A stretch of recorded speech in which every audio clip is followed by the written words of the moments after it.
I'm biased, but I think bodies should be just out there. So that was her moment, to be able to have that reminder that that was her. It is just her in her truest art form of her body. Today's guest is more than a photographer. She's a visual poet. Tamara Paskey-Alexander captures the raw, radiant power of women being in harmony with nature. From fine art portraits to soulful retreats, her work is a journey into self-discovery and unapologetic beauty. Being okay with your body, that's a huge thing for me. Like, body positivity all the time is unattainable, but we should all be.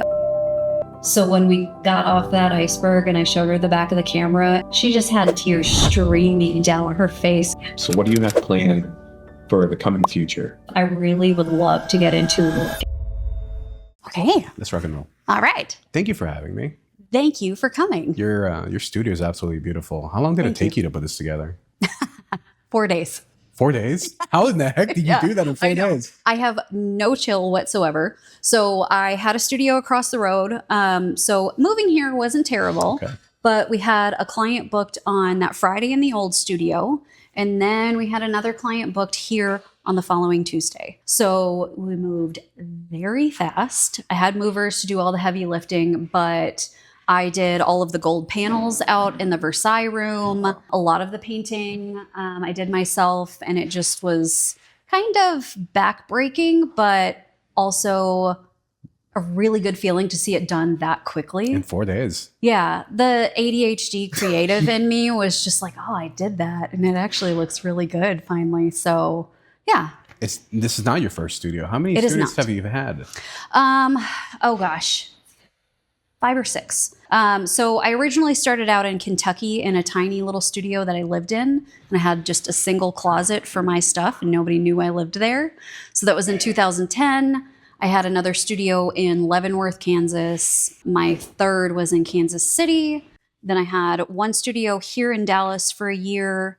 Another studio that I was in for 8. That's where I really hit my stride and where I really got comfortable in the studio. It was bigger. It was 2,200 square feet. It was beautiful. And then here. So I've been in this studio for a little over a year. Wow. Mm-hmm. And you've been doing Boudoir for about 15 plus years. Is that an average statement? And you started just doing photographs, went to San Diego, took that workshop, and that's what... Yeah, the Boudoir Divas workshop. Yeah. So I told the story a little bit yesterday in our workshop in the Timeless Boudoir retreat that I used to have crippling social anxiety, which talking to you now, you would probably never think. But people... It's amazing how we change, right? I know, right? Yeah. So when I went to the Boudoir Divas workshop, there was just this thing that happened. And I was able to just freely direct the models and ask for what I wanted. And it was just I found my thing. And so, yeah, when I got back from San Diego in 2010, I hit the ground running. I moved into that apartment that I used as my studio and never looked back. Do you ever look at your old work and see your progression? Let's not talk about that. Yeah, it was not good. But we all start somewhere. I know. I started in weddings and those events like most photographers do.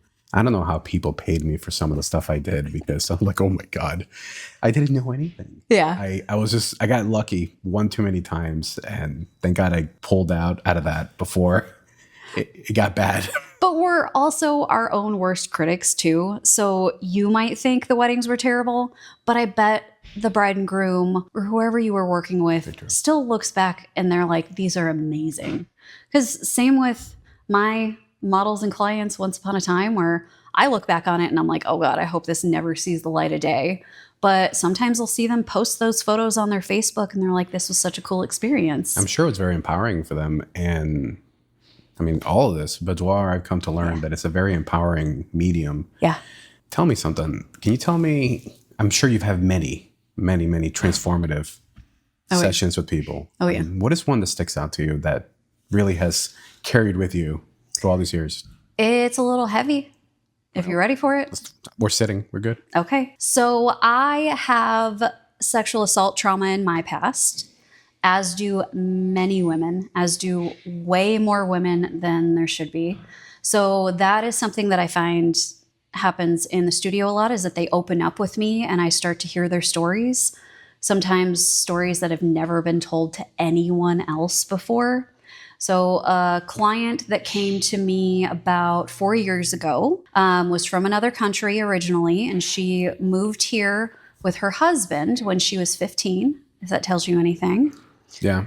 And she was severely abused by him in many ways, physically, emotionally, for a very long time. And she was finally able to break free. But years of abuse like that affect you so badly in how you view yourself. The body dysmorphia that came with her abuse was unlike anything I'd ever seen before.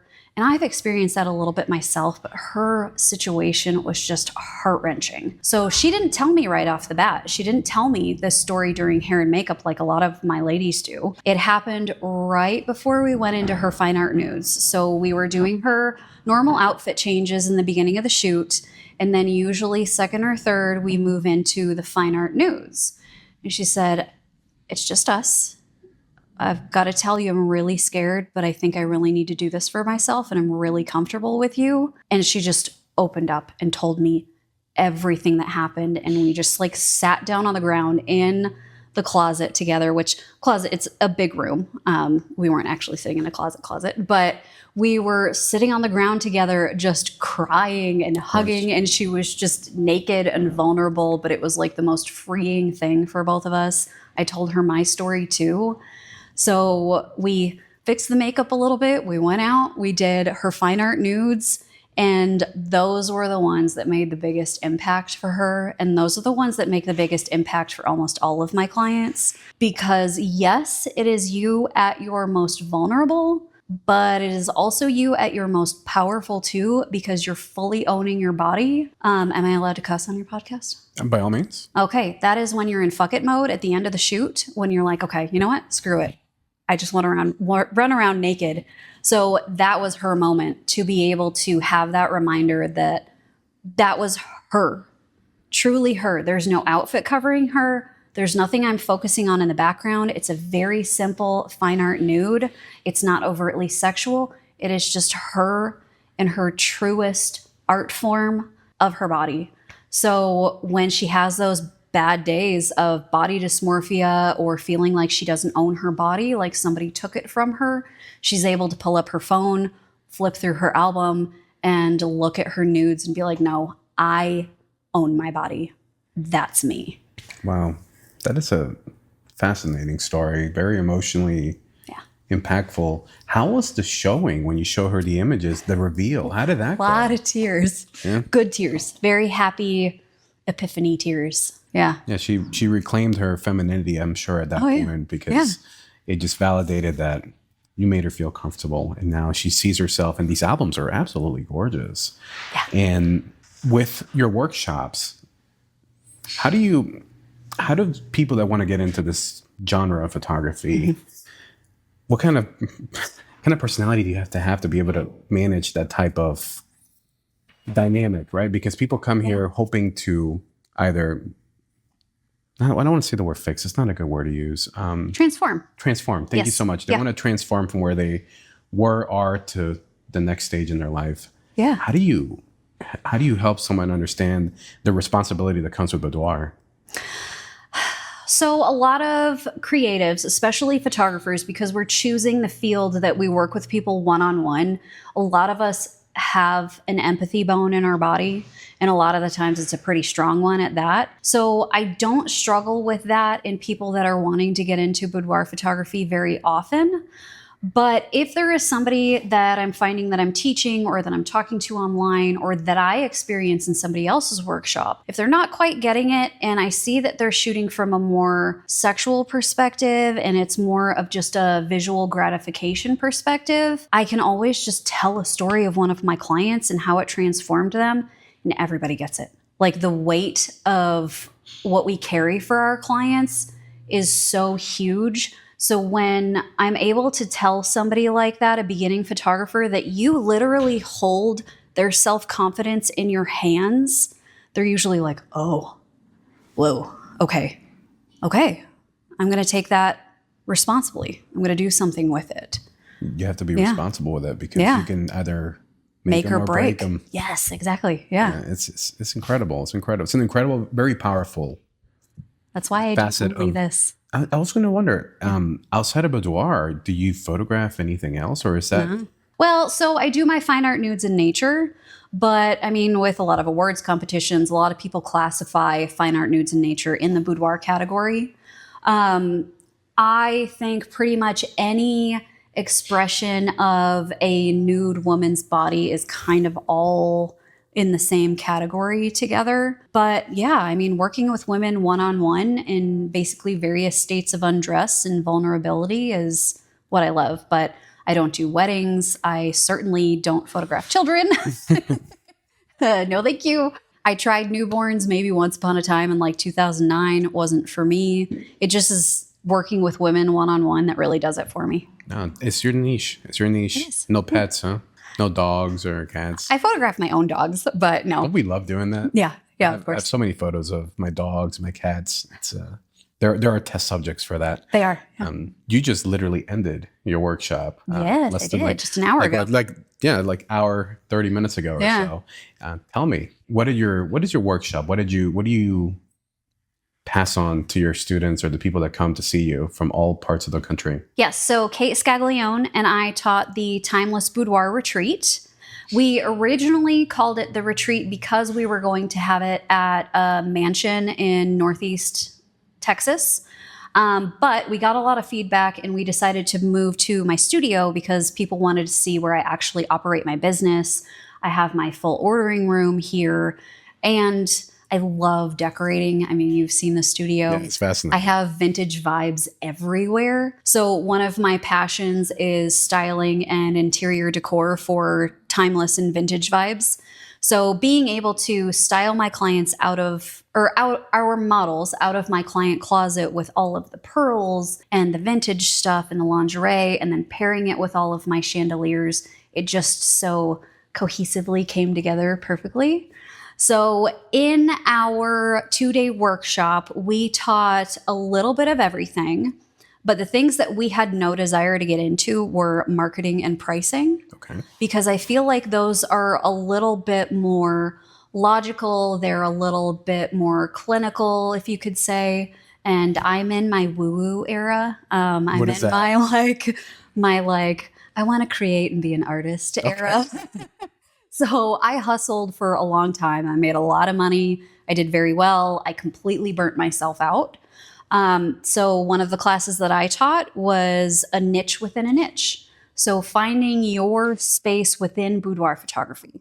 So boudoir is a niche within photography, but then narrowing it down further. So figuring out exactly what speaks to you as a photographer and then finding your people from that. So if you are doing fantasy boudoir, if you're doing vintage, if you're doing cosplay, or if you want all strappy, badass dominatrix stuff, there are going to be clients just for that vein. Okay. So making sure you're staying authentic to yourself as an artist. So that is one of my passions, is making sure artists are being artists and they're not trying too hard to go into the business realm too much and losing themselves as an artist, because I did that. And then Kate taught an amazing class on the luxury client experience. So all of the things that she does for her clients with bringing them champagne, all of the things she says to them, her branding, basically giving them the most elevated experience possible, which is honestly why we decided to teach together, because we have a very similar business setup. We treat our clients the same. We have the luxury lingerie closet, the beautiful studio, and we want to make our clients feel incredible and do everything we can for them. So we have a lot of the same opinions on things and we work very similarly. Like our posing is similar. Like, I don't know, we're just like soul sisters in a lot of ways. We did some conceptual type things, some business stuff, a lot of shooting. So I had 5 models, all of which I've worked with before. One of them is my retoucher. Her name is Amanda. She's been with me for 5 years. She's an amazing retoucher. I got to style everybody and we got to shoot, and I did all of my weird fine art posing and my hands and all of the things that we don't normally do in boudoir. And then today we did an in-person sales class with Kate. Okay. And then I talked about studio design. I did a class on burnout. So just kind of all encompassing. of how you can stay true to yourself as an artist, give your clients an amazing, timeless experience, and create striking images for them that they're going to want to put on their walls and look at for, the next 40 years. That's what you want. You want them to put it on the walls, Yeah. pass it down, keepsakes. Maybe, Yeah. maybe not to the kids, but who knows? Maybe they'll say, that's my mom, that's my grandma. I'm biased, but I think bodies should be just out there. And I mean, we're not It should. putting overly sexual stuff on the walls here. I don't, at least. I support you if you are that type of photographer. But I mean, There's worse stuff on Instagram. It's just exactly. Yeah, I agree. So when you're getting ready in the morning and you look over at your wall art, you're like, oh, hey, I got this. I can see that. Yeah. It'd be a nice little power boost. I also have learned that a lot of men are getting into posing for Boudoir, which is, I think it's great because I met Sean Black. He's somebody that I talked to, and he told me about his experience with that, other photographers as well. And I think it's very empowering for him, because I think once you own your body and you own what you look like and are okay with it, I think it's a very healing phase that you can go through for that. Yeah. And honestly, you saying like being okay with your body, that's a huge thing for me. Like body positivity all the time is unattainable, but we should all be okay with our bodies and realistic about what it looks like. So yeah, men, non-binary folks, we all have those self-image issues, and everybody should get in front of the camera and see yourself until we lose the 15 pounds. Which is so stupid. I mean, come on, there's always going to be the next 15 pounds, or there's going to be some other reason to wait. Yeah. And then years go by and you didn't do the photo shoot. I think it's the fear of being vulnerable. I think that's what it is. Yeah, definitely. Tell me something. I'm intrigued. For someone who doesn't know genres, photography, and et cetera, how would you describe your style without genres or photographic terms? Oh, God. Okay. I take a lot of inspiration from art, from paintings and Greek and Roman statues. So I do a lot of really dramatic posing, honestly. So if you look at a lot of my stuff that I've done in like Iceland or the Valley of Fire or whatever, a lot of my poses are really big and really powerful or really dramatic and pulled down and vulnerable. Like I don't do a whole lot of the soft stuff or whatever. Like I want it to be really impactful. Like I want them to be impactful as a grouping of photos, of course, as a series. But if you see that image on a wall as a piece of art and it is framed and matted like you bought it from a gallery, I want you to be able to walk up to it and make you feel something when you look at it. So whether I'm photographing that in the studio with my fine art nudes or I'm out in nature, I love overly dramatic, long, sweeping poses. And I take a lot of inspiration from contemporary dance too. So that's kind of non-photography related, no, right? Did that answer your question? It did. Okay. I think just the expressive side of things. Yes. So yeah. Not over embellishing, but just the emotion. That way you can capture it on camera. Because if you do something quaint, it may not be as dramatic. Yeah. And I've seen on your website your work from Iceland. Do tell me about Iceland. What happened? What led you to Iceland? Okay, so Corwin Prescott, I'm going to name drop him a little bit.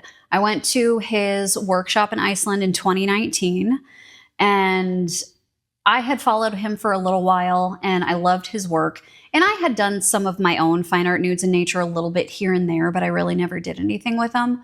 But Iceland had been calling my name. Corwin's work was really impactful. So I was like, okay, I need a break from the studio. I'm going to fly halfway across the world. And it was just amazing. The models studied so much with their craft. They studied posing as much as I do, which is That's fascinating. It's hard to. I'm very type A about my posing.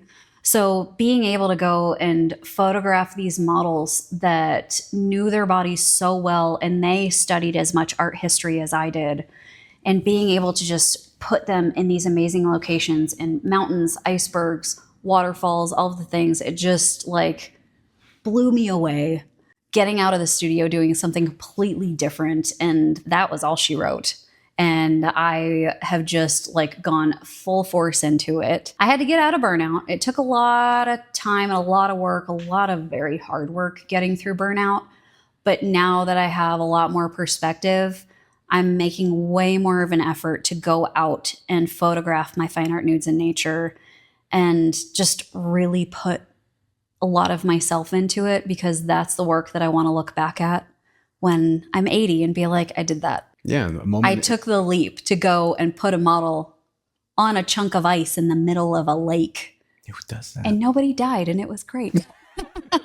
There you go. That's the win. All right. Yeah. That's the win. Out of all these sensational images that you've produced thus far, is there one that when you saw it, it just not validate, but it just catapulted you to the point of like, wow, this is who I am. This is who I am as an artist. Yeah. So, I mean, the icebergs.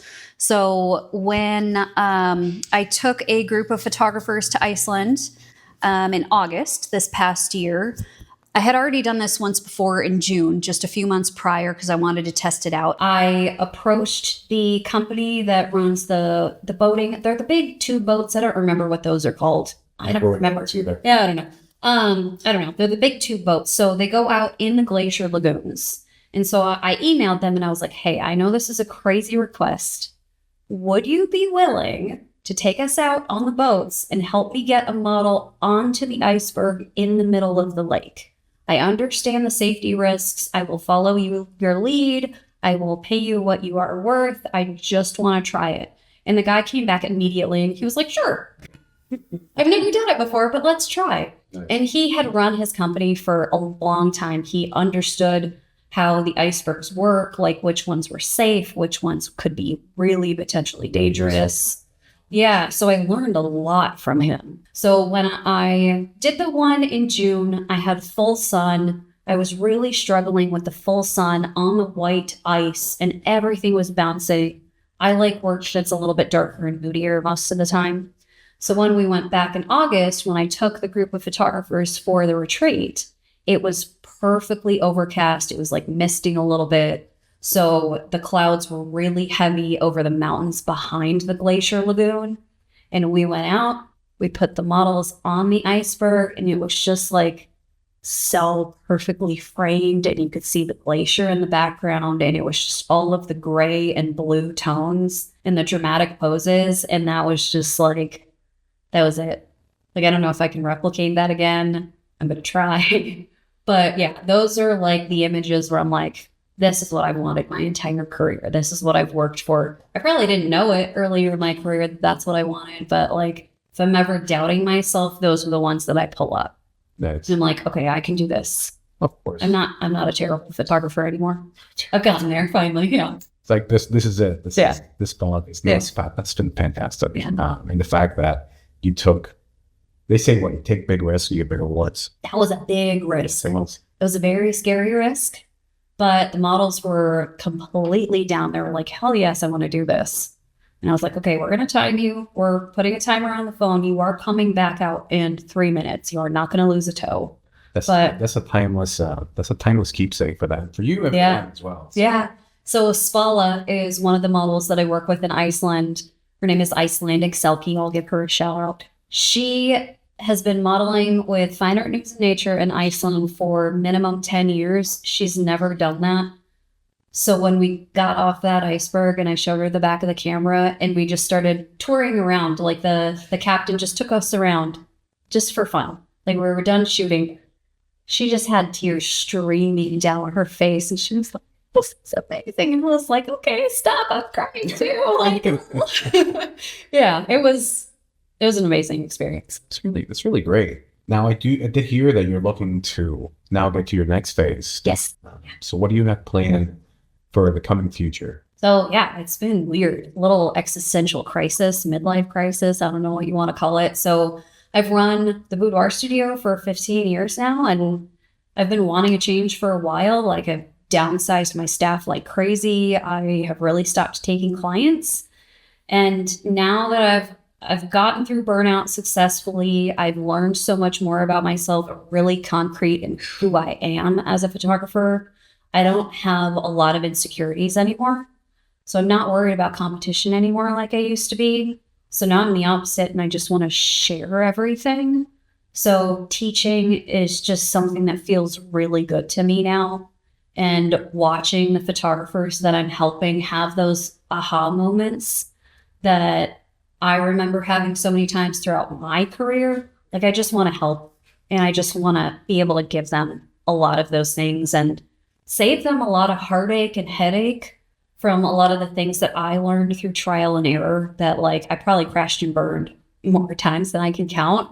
So like if I can save photographers some of that headache, I want to do that for them. But then also, since I've been working so hard on my fine art nudes in nature and my projects and my like more, I guess, conceptual stuff, I really would love to get into a gallery or 2 or 3. So it's really 50-50 education and trying to get into a gallery. So we'll see.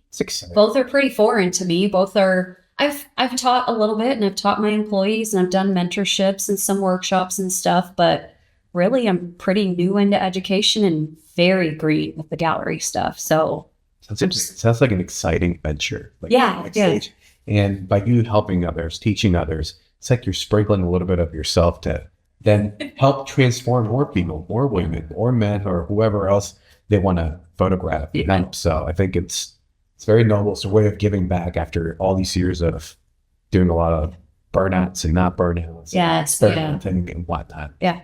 And don't make their own mistakes. We all make mistakes as photographers. That's where the magic comes from, though, is when you screw something up royally and you try it again and then it works and you're like, okay, now I can do it. Now, before I forget, as we were just talking and we just recorded, Tamara Paskey-Alexander is my guest today. Yes. And can you help our viewers figure out, I know you are focusing on education as well. Can you tell me where they can find you? Yes. And keep up with whatever crazy work you come up with next? Yes. So I know my name is long, but that is my Instagram. Okay, thank you. Yeah, Tamara Paskey-Alexander is one of my Instagrams. That is basically my portfolio and my regular work, things that I just create for me.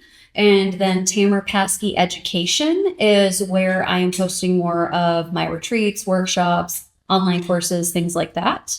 And TamaraPaskeyEducation.com. I'll leave with one thing. Do you live by a mantra or a quote that propels you forward in life? I have a tattoo on my back. Oh, yeah? What is that? That says, learn as if you'll live forever, live as if you'll die tomorrow. Of course, it's the one time I trip on my words. But yeah, learn as if you'll live forever, live as if you'll die tomorrow. It's wonderful. Thank you so much for your time. And thank you for that invite is beautiful. And Kate, you're over there. I see you. Yes. Come sit and join us for a second. Please. I've been tidying up for a workshop. Kate's got. Oh, great.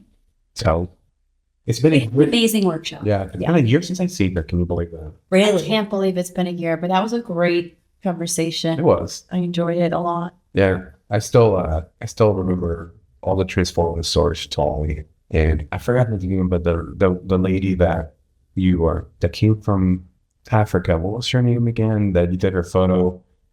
She had a double mistake. That's what it was. Yes. I still follow her to this day. She's a fascinating individual and very powerful. I think she still loves her photos she took of her. Well, I'm happy to know that. Thank you. I don't think I would ever get into it myself because I'm really bad at posing. So when I know, I'm just really bad. I'm really bad at it. But yeah, the whole little dance thing.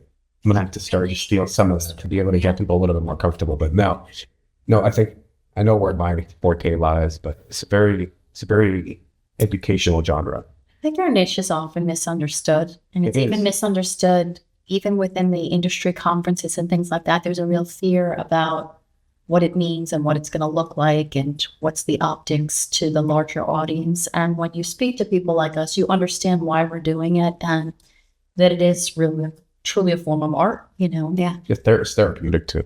It's therapy. It's therapy. Photography. More therapy, I think.